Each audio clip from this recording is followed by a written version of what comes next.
Have you wondered about Lakewood Headstart and understand exactly what they do and how they provide for our community? Well, you won't want to miss this next episode of Neighborhood Spotlight.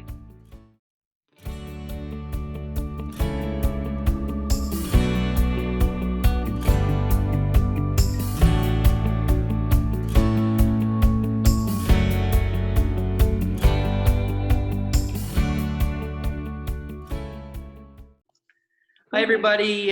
Thank you for joining us in our second episode of Neighborhood Spotlight. We have Sam Brewer with us today, and she's going to explain a little bit about Lakewood Headstart and what Lakewood Headstart does and the areas that they cover. So thanks, Sam, for joining us. No, thanks for having me, Dwayne. Maybe you can just start off with maybe just letting our viewers know a little bit about your history with Lakewood Headstart and maybe your family's history and what Lakewood Headstart does for our community. Sure.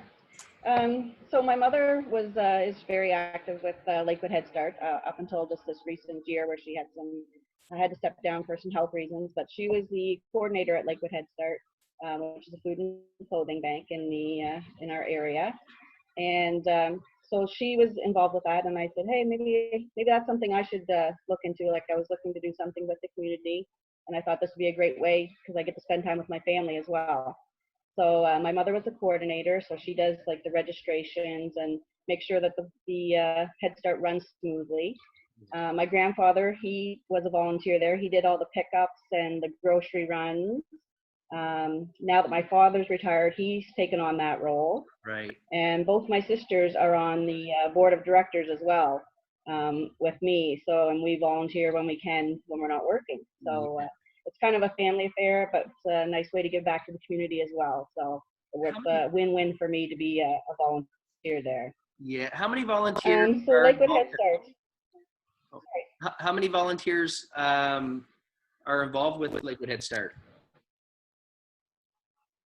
Well, Lakewood Headstart, it's a registered charity, and it's all run by volunteers. There's no paid staff there, and there's about 12 to 15 volunteers that all come in on the days that we are open and pass out dinners. They sort through the clothes that are donated and hang them up.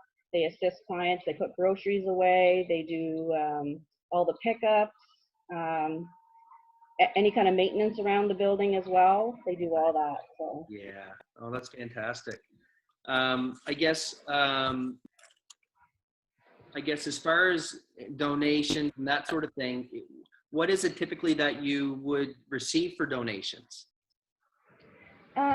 We do get some financial from the government, a small portion, but mainly the money that we have to buy groceries with and maintain the building and keep the food bank going is all from community support. We send out letters at Christmas time and canvas for donations there, and we get a great support from the community. They help us out a lot, and that's what carries us through the year. Without their donations, we wouldn't be able to keep the food bank going. Yeah, and as far as money donations, what else do you receive? You mentioned about people will drop off clothing and. Right. Yeah, we do we have a spot at the building where you can drop off used clothing or new clothing, whatever you want to donate. And it is there for the clients that come in. They can just select what they need for their family. We take small household items as well. Nothing large because we don't have a lot of place to store it, but we take toasters, we take dishes, that kind of thing.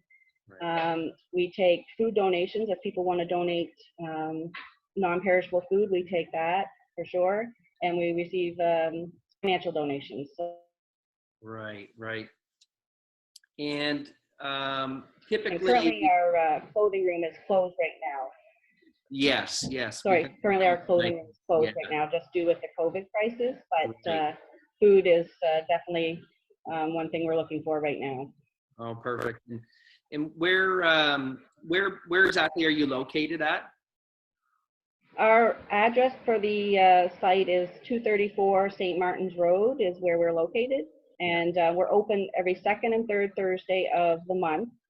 And we are also, there's usually volunteers there on Wednesdays. They go the Wednesdays of the weeks that we're open to pack the orders and get everything ready for the next day. So they will be there then.